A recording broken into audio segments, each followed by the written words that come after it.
Right, super quick one tonight. Yeah, got quite a bit going on, so I thought I'd come out and get a bit done this evening. Just have me dinner.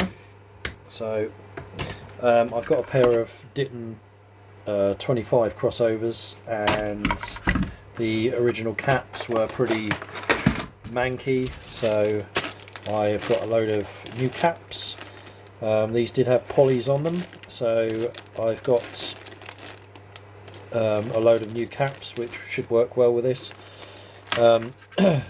24 microfarad electrolytic is still going to be electrolytic, so kind of like for like, but a bit of an improvement.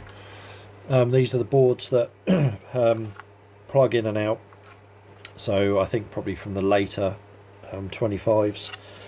But yeah, so I'm just going to drill out all the holes, stick the new components in, solder them in, continuity test them all, job done. Quick and dirty video. So first thing to do is reopen the holes up. Do this very carefully, otherwise you'll push the traces through at the back.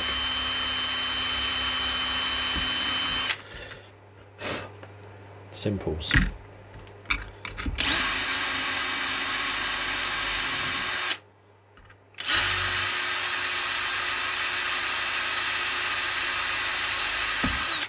Right, I won't bore you with this.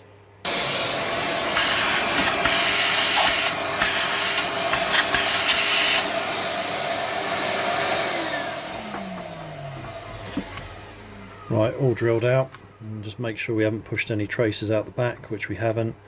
So yeah, very good. Right, so next thing to do is to just drop the capacitors in. I've already written on here what the values were. Every crossover for every speaker that I've worked on, I map out the crossover, keep a schematic, so I've always got them. So if ever you get stuck and need the schematic for a speaker you've got, drop me an email. I might have it, or if not, post me the crossover and I'll sort it out. Yeah, so I've just realised that two of the caps I need, the 3.3s, weren't in my order. So either they have not been delivered,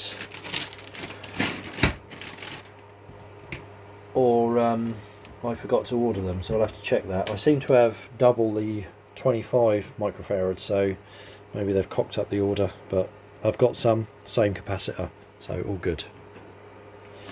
Right, so glue these down as we go.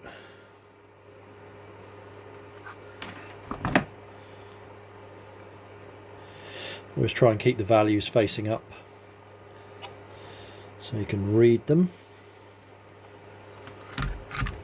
So we've got some really teeny tiny values on this. We've got a 0.22 microfarad cap, and some of these I think are gonna be a bit bigger than the originals, but that's not a problem. So we're gonna have to shape the legs a little bit.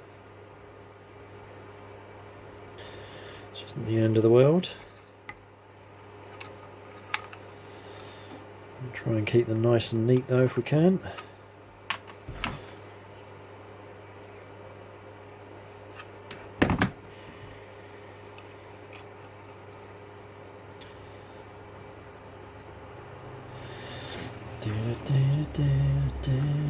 Fold those back, and when we've soldered them up we can just clip them all off.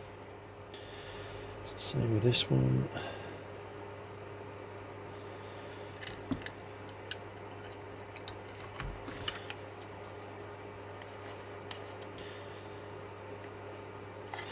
So one thing I do an awful lot of is crossover rebuilds.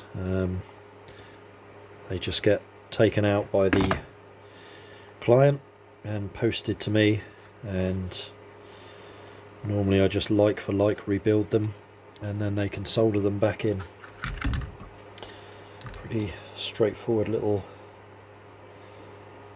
DIY project for someone, but yeah, I spend quite a bit of time rebuilding crossovers. And a crossover really is the heart of the speaker in my view. It's the bit that you can make or break it.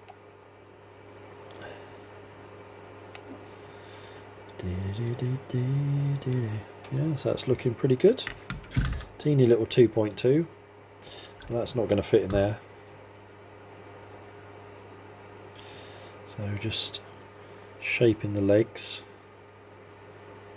so they'll go in like that, so you can still read the value.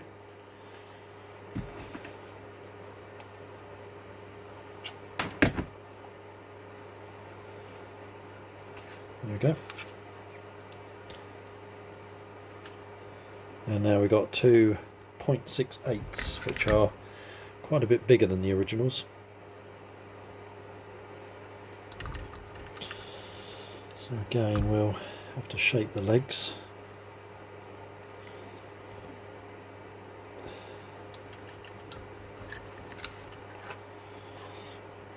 Yep.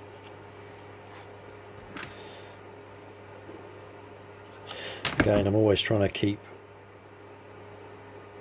them the right way so you can read the values. And 0.68, yeah, there we go.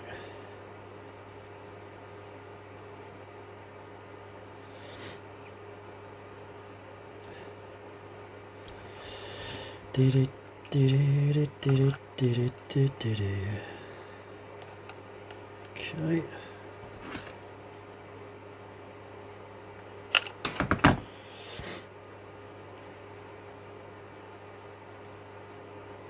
Right, there we go.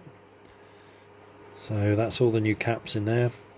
So now it's a case of soldering these up, clipping off the legs, and back they go. Yeah, so whilst I'm putting this one together, I looked at my YouTube account the other day, and I'm at this present time 3 subscribers away from 500, which is quite nice. I know on the, you know, that's not a huge subscriber count for some of these YouTube channels, but yeah, I'm quite proud of that really. So thanks for all of you that have subscribed, that follow along.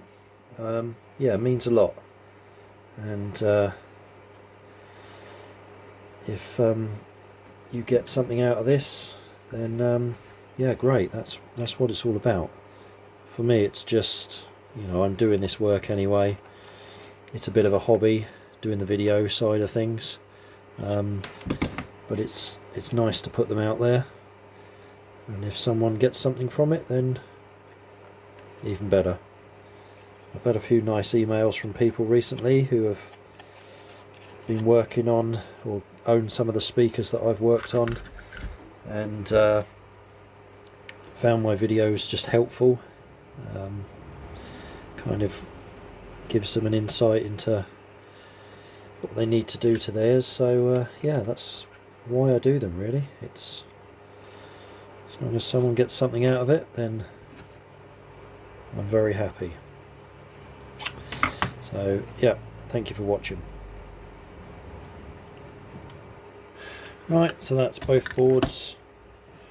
Actually, you're looking that way around, aren't you? Both boards done, new caps in there, so now it's just a case of soldering them all up. Right, so if you're methodical about this, you shouldn't miss any of your joints. Just make sure you get a good puddle around the lead wires coming through. So just try and follow an order.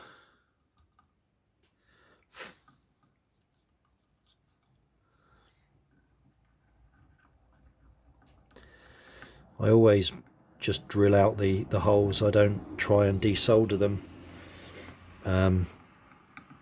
It just gets a bit messy. You're just better off drilling them out and then adding new soldering. There's a load of mess on that one.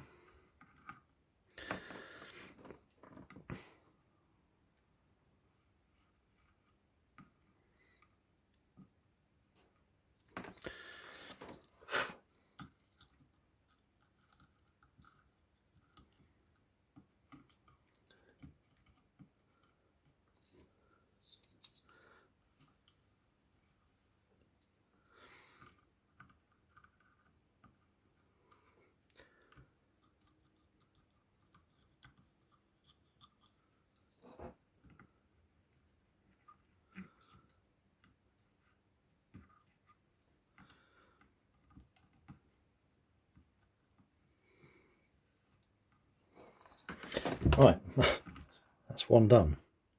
So I won't clip off the lead wires yet, because I'm going to use those as test points to make sure that I've actually got a good connection. So I'll show you that in a minute. Right, so now what I'll do is, using a multimeter, just on a diode test, so a continuity test, is I'll lift up the legs on all my new caps.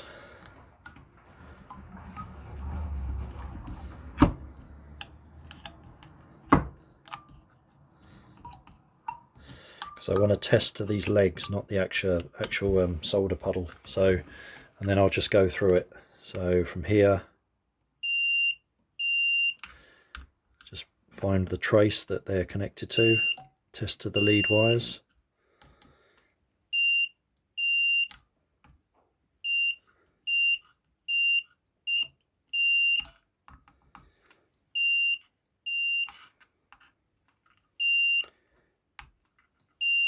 Okay, so they can be clipped off now. I know they're all continuous. Let's do the other one as well. I'm not convinced on that one, so I'll redo that.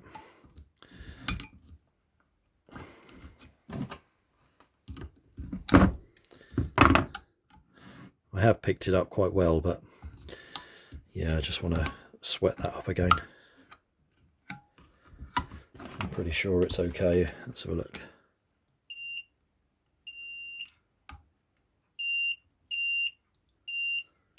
Yeah.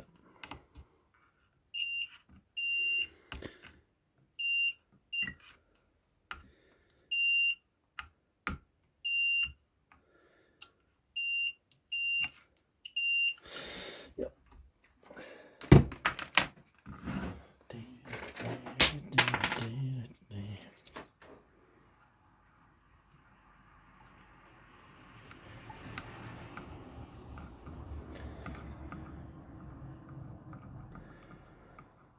Perfect. Right, all good. So we can now clip these off.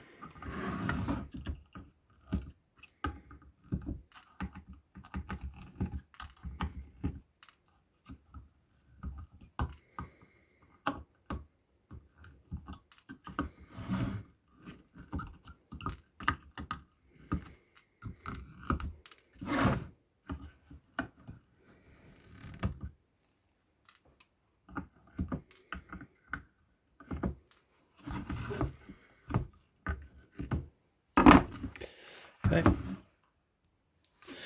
what I'll do is just clean up the flux.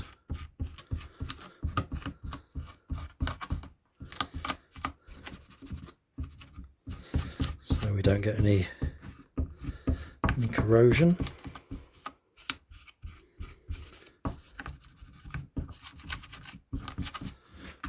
Okay, one board done. Right, so there we go. Simple as that. Quick little recap. Yeah, inductors are all good. I know these, the way they're orientated isn't ideal at all, but Celestion voiced their speakers with them set up like this. They probably will crosstalk, but that's how they were done. So yeah, I'm not going to move them all around and then get into revoicing them. That's how they came out the factory. Now they have intolerance new components. I mark on the inductor values because I test all these as well, lift a leg up and test them. But yeah, all done. Okay, sorry that was a bit quick and dirty. Catch you on the next one.